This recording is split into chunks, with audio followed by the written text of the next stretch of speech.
خلیفہ ہارون الرشید نے ایک نصرانی کو 500 درہم کے مطالبے میں قید کا حکم دیا اور ایک سوار کو اس کے ساتھ بھیجا۔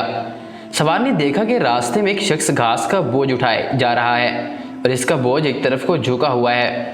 یہ دیکھ کر سوار نے اس کو سیدھا کر دیا، پھر وہ بوجھ دوسری جانب کو جھک گیا، جس کو دیکھ کر سوار نے لا حول ولا قوت پڑھا۔ نصرانی نے سوار کی زبان سے یہ کلمہ سن کر اس کلمے کی بڑی تعظیم کی۔ یہ دیکھ کر سوار نے نصرانی سے کہا کہ جب تم اس کلمہ کی اس قدر عظمت کرتے ہو اور اس کو اتنا بابرکت سمجھتے ہو تو خدا تعالیٰ پر ایمان کیوں نہیں لاتے، جس کے نام کی عظمت سے اس کلمے کو یہ برکت حاصل ہوئی ہے۔ اس پر اس نصرانی نے جواب دیا کہ میں نے اس کلمے کو آسمان کے فرشتوں سے سیکھا ہے۔ یہ سن کر سوار کو بہت تعجب ہوا اور سوار نے خلیفہ کی خدمت میں حاضر ہو کر تمام واقعہ بیان کیا۔ تو خلیفہ نے نصرانی کو بلوا کر دریافت کیا، آخر تو نے یہ کلمہ فرشتوں سے کس طرح سیکھا ہے؟ تو اس نے بتایا کہ واقعہ یہ ہے کہ میرا ایک چچا بہت مالدار تھا اور اس کی ایک حسین لڑکی تھی۔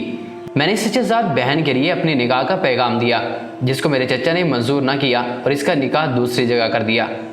چنانچہ پہلی رات میں اس کے شوہر کا انتقال ہو گیا۔ میں نے پھر اس سے نکاح کی درخواست کی، مگر اس نے اب بھی میری درخواست منظور نہیں کی اور دوسری جگہ اس کا نکاح کر دیا۔ اس کا وہ شوہر بھی اس طرح پہلی رات میں بیوی کے پاس گیا تو مردہ پایا گیا۔ پھر تیسرے شخص سے اس کا نکاح ہوا، اس کے ساتھ بھی یہی واقعہ پیش آیا۔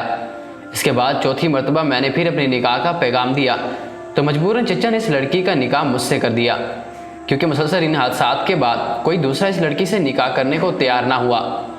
آخر میں نے دیکھا کہ تنہائی کے وقت شیطان ایک کوہ گراں کی شکل میں ظاہر ہوا اور اس نے زور سے ایک چیخ مار کر کہا، تو کہاں آیا ہے؟ میں نے جواب دیا کہ میں اپنی بیوی کے پاس آیا ہوں۔ تو وہ شیطان کہنے لگا کہ تجھے معلوم نہیں میں نے اس کے پہلے شوہروں کے ساتھ کیا معاملہ کیا؟ میں نے جواب دیا ہاں مجھے معلوم ہے۔ یہ سن کر وہ شیطان کہنے لگا، اگر تو اس بات پر راضی ہو کہ یہ عورت رات کو میرے لیے ہو اور دن کو تیرے لیے تو بہتر ہے، ورنہ میں تجھے بھی مار ڈالوں گا۔ میں نے اس کی بات کو منظور کر لی اور اس طرح پر ایک مدت گزر گئی۔ تو ایک روز شیطان نے مجھ سے کہا کہ آج میں رات کو مولا اعلیٰ کی باتیں چوری سے سننے کے لیے جاؤں گا، کیونکہ آج رات کو اس کام کے لیے میری باری ہے۔ کیا تم بھی میرے ساتھ آسمان پر چلنے کو تیار ہو؟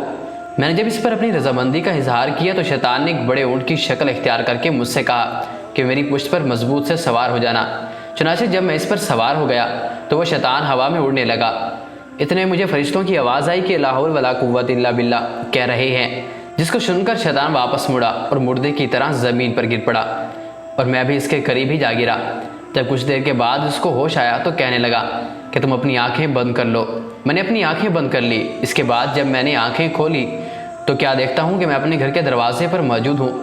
پھر جب میں اپنی بیوی کے پاس گیا تو میں نے اس سے کہا، اس مکان میں جہاں کوئی سوراخ ہو یا روزن ہو ان سب کو بند کر دو۔ اس نے ایسا ہی کیا۔ چنانچہ جب رات کو شیطان گھر میں داخل ہوا تو میں نے دروازہ بند کر دیا اور باہر سے دروازے کی طرف منہ کر کے لا حول ولا قوت الا باللہ پڑھنا شروع کیا۔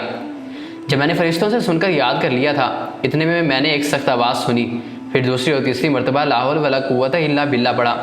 تو اس کے بعد بیوی نے مجھے پکارا کہ اندر آ جاؤ۔ جب میں اندر گیا تو بیوی نے بیان کیا کہ جب تم نے پہلی مرتبہ لا حول ولا قوت الا باللہ پڑھا تھا تو شیطان نے یہاں سے بھاگنے کا راستہ تلاش کیا، مگر اسے کوئی راستہ نہیں ملا۔ جب دوسری مرتبہ تم نے پڑھا تو آسمان سے ایک آگ نے اتر کر شیطان کو گھیر لیا، اور جب تیسری مرتبہ تم نے پڑھا تو اس آگ نے شیطان کو جلا کر راکھ کر دیا، اور حق تعالیٰ نے ہمیں اس شیطان سے نجات دے دی۔ خلیفہ ہارون رشید نے نصرانی کی زبان یہ واقعہ سن کر اس کو رہا کر دیا اور وہ 500 درہم بھی معاف فرما دیے، جن کے عوض اس کو قید کا حکم دیا تھا۔ حاصل یہ سب برکت اس مبارک کلمہ کی تھی جس کے پڑھنے سے یہ سب ظاہر ہوا۔ اللہ تعالیٰ ہمیں بھی اس کی عظمت جان کر اس کا کثرت سے ورد کرنے کی توفیق عطا فرمائے، آمین۔